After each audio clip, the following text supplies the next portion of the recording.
zafunzwe kandi ibingi biko birakorwa na leta ya Kinshasa na leta y'u Burundi mu gihe inzira zose zafunzwe tudashobora kuja kuronka ikintu na kimwe. Ubunyine abaturage ko bararya ibijavu, ubunyine abaturage ntibashobora koga, ubunyine abaturage nta kintu na kimwe bafite, ni kwindondo nayo ikomeza iterwa. No kuvuga ngo turere twose ibintu nukunguko niko inakamata bale watu wawili Sekedi na mwenzake Ndashimie wanapata wazimu, wanapata kuja makompora hovyo muria, drone zipige, ngombe waue, sijui. Yani ni kitu ambacho tunashindwa kuelewa, tunashindwa kusema. Tuko tunadeklare kila siku, tunasema kila siku communauté internationale muko wapi?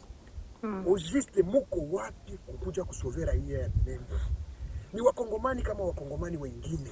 Wako na droit ya maisha. Kwa nini terorisme ifike hadi kwa hii niveau? Munafunga mikono hagati kumva ngo suko ikira haguruke sikia ikaza kurasa muri centre ya Minembwe banza wumvirize uzu y'abaturage bangana batya ariko kugira ngo banyamurenge bapolisi Nyamiramabi abantu ejo ntibabashije kuri misoko, abantu bari bukanse barahunga. Uno munsi ni kuwa gatandatu hoba kugeza ku cumwere ejo ntabazabasha no kuja mu makanisa kubera ibibazo bizakomeje kubera hano mu Minembwe. Rero bizo twavuga afande turabaramukije kandi twongeye kubaha ikaze hano kuri Umurenge 5/5. Aha twaje aho suko yarayirashe mwo tubwira iki kuri isuko yarayirashe mu baturage ejo hashize ejo na gatanu?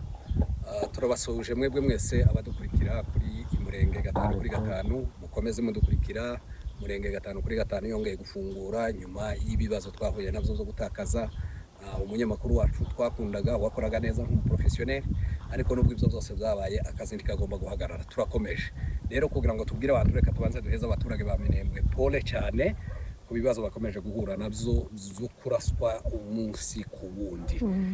Bikaba byarabaye ku munsi w'ejo tariki 10 z'ukwezi kwa 4 mu gihe abaturage bose bari mu nzira berekeza mu masoko, abandi bari mu tuzi twabo. Iyi ni yo nzira baja mu isoko ya gatanu, abantu bose baturiye amadego niho bagomba kunyura. Rero tukaba ari byo tugiye kubereka kugira ngo murebe. Hari abantu benshi bari mu kuvuga yuko ibyo dukora ari inka zapfuye ngo zishobora kuba ziraswa na twirwaneho cyangwa n'icyama icyo cyose M23 cyangwa AFC, ariko se tugira na Sukoyi, tugira na CH4. Rero ibyo tugira ngo tubwire abaturage n'abantu bose batwumva, abanyamurenge bari hirya no hino ku isi, bo bari hanze, abari hehe, nabumva imvugo n'abadukunda n'abaza akarengane dukomeje guhura nako. Nimurebe ikintu cyarashwe umunsi w'ejo, bombe ingana fragment zarengaga n'ikibuga c'indege zageraga hafi y'abaturage. Ubu ngubu ni ukuvuga ngo ibingibi nibyo byarimo bikorwa ku munsi w'ejo. Twisa arashobora kumanuka murebe n'ahantu umuntu uri hirya adashobora kumubona yuko n'umwobo munini cyane. Iri ni bomba rimwe mu gihe tuza kubereka ahandi yuko yarasha amabomba. Abaturage ba Minembwe bari buri munsi birirwa baraswa amabomba, amakompora y'abasukoyi, y'abasehashi, y'abadrone zisanzwe. Ibyo nivyo bihe bidukorerwa kugira ngo gusa ngo bakore iki, baderasine umututsi muri aka karere. Tubwira amahanga yuko ibi bihe bidukorerwa ntabwo ari ibintu byemewe n'amategeko y'isi, nta nubwo byari bikwiriye kugira ngo abaturage bakomeze bakorerwa ubwicanyi bungana butya. Isi yose yicecekeye nta kintu gikorwa. Tukaba dukomeje tuzamagana tuvuga ngo nibahagarike ibi bitero, nibahagarike ibintu bikorerwa abaturage, yuko ahangaha byatewe ntabwo ari mwika, aha byatewe nta basirikari bari bahari, aha byatewe n'ahantu waturiwe n'abaturage hirya no hino. Bibaza kuko kamera igerageza kugira ushobora kwerekana ukuntu abaturage banyura. Iyi niyo nzira. Ibi byose ni ibintu byahungabanyije abaturage ku munsi w'ejo mu gihe hari isoko, abantu bose bigendera mu byabo baje gushakisha ko bashobora kubona nako gasabune n'uwo munyu, nubwo navyo byabuze. Ibi ngibi byose ko birakurikira iki, ubwicanyi buhe budukorerwa by'amabomba mu gihe inzira zose zafunzwe neza. Rero akamara maza kongeraho, ariko dukomeza tubwira amahanga ngo nibacecekeshe, nibagerageza kandi baze ba witness, baze barebe bino bintu bareke kugira ngo tubivuga gusa, nibaze babirebe, barebe ibihe bikorerwa mu Minembwe. Harashobora guhaguruka indege z'imiryango yigenga itabugamiye kuri leta cyangwa kuri twebwe, ikaza kuri ibi bihe bikorerwa abaturage mu Minembwe. Murakoze cyane kandi mukomeze mwihangane. Afande, wewe unaweza sema juu ya hivi venye drone lifanya hapo? En tout cas, ni vitu vya ajabu sana, cher révolutionnaire. C'était le 10 avril 2026, vers 14h30. Gouvernement ya Kinshasa na gouvernement ya Burundi balituma Sukoyi kuja kupiga wanapiga mabombe aveuglement, hawajui wapi kwenye yuko wanapiga. Unaona hii sehemu hii aka kalikuwa kama ni kitu kama mwaka zamani sana, hakuna hata ndege na demaka hapa. Ni nyumba za raia zimeshatawala. Onesha kurusio nyumba za raia zile zote ni nyumba za raia. Ukienda ngambo ya huko, ukirudia upande wa huko, masomo ya watoto hivi, watoto wanapaswa soma hivi, ndio ni masomo. Unaona masomo kwa watoto hivi. Kisha uangalie nafasi ambao soko ina. Terrorisme inaendelea Minembwe. Sasa la polisi kwetu tunaona kama hii bazimu. Hii inakuwa ni bazimu sasa. Vraiment, vous croisez juste les bras. Muko mnaona gisi kila siku population inakuwa terrorisée. Muko mnaona kila siku mabia population iko na uwawa. Muko mnaona ngombe gisi ziko zinakufa. Muko mnaona nyumba gisi ziko zinabomolewa. Mnaona gisi njia zinafungwa na ile de regime ya Kinshasa na Burundi. Wanafunga njia, population sipate sabuni, population sipate kila kitu, sukari. Hivi watu wameshakuwa na sikia chumvi, watu wanakosa sukari, watu wanakosa sabuni. Banza umvirize. Communauté internationale, droit de l'homme. Banyamurenge bapolisi Nyamiramabi. Mutakuja baada ya raia kuteseka, mutakuja wakati gani? Ona raia gisi inaendelea na sufiri, raia inaendelea na teseka. Ni wakongomani hao watu ambao mnafanya hivi, ni wakongomani kama wakongomani wengine. Wanyamurenge hakuna mtu anawasahau, hakuna mtu anajui kama Wanyamurenge ni wakongomani. Kwa nini serikali yao watendea kitendo kama hiki? Vraiment binatushangaza sana, Tunaona hii ni bazimu kabisa. Kisekedi na mwenzake wanapata foli. Wako wanapiga sokoi, ndege kama vile sokoi, uitoshe kwenda kupiga raia yako. Ni kitu kiajabu sana. Hapa precisement wapi kwenye walipiga? Hapa kwenye walipiga haba barashe niho hitwa kukiziba, ahara ikibuga c'indege, ari hagati nubwo ari ikibuga c'indege ariko kiri hagati aho abaturage batuye. Nukuvuga ngo nkengero zayo n'abaturage. Kandi aho yarashe nta nubwo yarashe mu kibuga, yarashe iruhande rw'amazu y'abaturage. Izo rero tube tubwira ni hano muri centre ya Minembwe. Ari ibitero bakomeje gutera. Mwarabibonye ejo bundi baza batera mu ruzitiro rw'inka, mu rupango rw'inka, aho bishinga zigera kuri 60 kugeza none zikiri mu zikwa nizakomeretse. Ivyo nizo bakora buri munsi, niho batera, nta handi batera, ni muri centre ya Minembwe.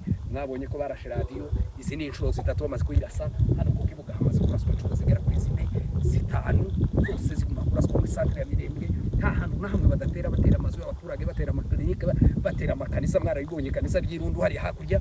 Rero ko turakomeza tuvuga ngo Kisekedi Ndayishimiye niba hagarikiye uko batabashije ku Banyamurenge, kandi ubundi kandi bareka abaturage bakora imirimo yabo. Abanyeshuri kibiga ibyo zose zarahagaze, nta kintu tubona, ubwicanyi burakomeje, ibyo zose ntabwo bareka kuza. Tulitaka kuambia wale watu ambao wanasema kama ni sisi ambao tunachukua silaha, tunapiga ngombe zetu, sisi ambao tunachukua. Kwa kweli kabisa, mtu anaweza fika anaingia kwenye ngombe zake ziko zaidi ya 117, upige ngombe 15 au 16 masasi. Hapo nani atakuwa anaomba? Ni kitu moja. Watu ambao tunaona kama vile hawana akili. Mtu anaweza kuchukua mali yake, anaipiga masasi mwenyewe. Sasa hii kompora ya drone ya nani ya sokoni ya sisi. Sisi tuko na sokoni. Kuonesha ingine ya pili. Hawakurizika. Sidhani kama ni hii moja tu. Sio hii ya pili. Imepiga bomu ya pili nayo. Hii ya kabili. Unaona nayo? Ureba hadi. Unaona shimo kwenye mimi naishia. Hii yote ndio ipige nyumba ya raia au katikati kwenye raia hii.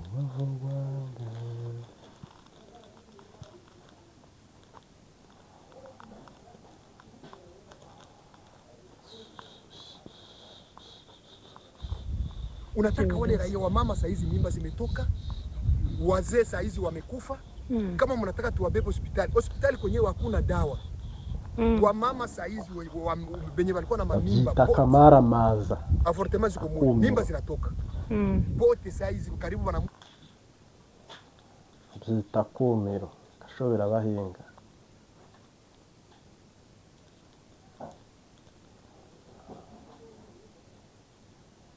Wanafika karibu kama ngapi hivi, bote mimba zinatoka na mungurumo wa ndege ya sokoi na uzito wa kompora. Wazee saa hizi pressure, tension, wako hospitali, dawa hakuna, wameshafunga njia dawa isifike. Wamama wako wanaozea mwili, hatujui tufanye. Shida sana. Tunaomba kabisa hii vitu Ndayishimiye na Kisekedi mwenzake kisi wote wawili wanapata wasimamishe hizi intimidation ambao wanafanya tunaomba wasimamishe, kwa sababu tutoke Uvira, tulitoka Uvira kwa njia ya amani.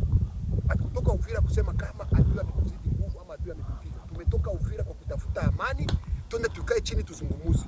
Lakini tunaona kama vile community international, tunaona kama vile wazungu wametufunga sisi kamba kwa sababu tupigwe na Kisekedi. Sasa hatutaendelea, tunakubali, tunaendelea, tunakufa kwa sababu sisi tunaonekana kama tuko ligote saa hizi. Sisi tusipige, sisi tusireponde, sisi tusiprotege population. Mwake tuache, tufunge mikono, Kisekedi atumalize. Hiko kitu hakitawezekana. Kisekedi hatutamruhusu kutumaliza. Basi akiendelea na hivi vitendo ambayo yuko anafanya, dunia mzima iko naona, tunaitia antemwe. Watu wote wako wanaona, tunatia organization zote antemwe. Siku moja tutaamuka na tutaamua na tutamkimbiza Kisekedi sehemu yote kwenye iko. Hiyo ndio message yetu. Na ni pembeni ya manyumba hapa. Si nyumba ndo hizi, si watu saa hizi wako hospitali. Sikia. Kwa Revera Mugaju hapa. Banza wumvirize. Hapa ni kwa Papa Mugaju. Banyamurenge bapolisi Nyamiramabi. They again try to inform the population mostly living in Minembwe and those also living abroad, diaspora and others, friends and other people who love us. This is one more time when a fighter jet came again and struck Minembwe. Last time we were just showing people how the cattle was struck again. It is almost 2 weeks, but today it came again and 2 bombs struck the airport of Minembwe. The airport of Minembwe is actually located in the center of Minembwe, where the population are living, surrounding the airport. It is a populated area, but look at how the Sukhoi is coming with 2 bombs and also terrorizing the population of Minembwe. Look how some of our people are saying that we are the one who's shooting the cattle, we are the one who was just bombing the population, we are the one who's bombing the housing, the residential housing, or hospitals and clinics. We have Sukhoi, we have CH4 drone to come and strike again Minembwe. Look at what happened just yesterday when the market was just there on Friday. The population was passing around and all of them were just terrorized. Many of them they are in hospitals, terrorized. Some of them they get just aborted, they are just pregnancies. There is also some old people just in hospitals hospitalized with a high pressure because of terrorism and the strike of the government. Let's call the international community to come and witness and investigate. A partial investigation is needed in the area where they can just witness what is going on. There is a crime. The population are dying. People are just being killed every single day. The bombs striking day and night. More than 20, 40, 50s, 180s. So what actually the regime of Kinshasa and the regime of Burundi are looking for the population of Minembwe? We need peace. We need a lasting peace. We need the people to live all together in a peace. We need a sustainable peace. We don't need just every single day just to die. The students are not going to school.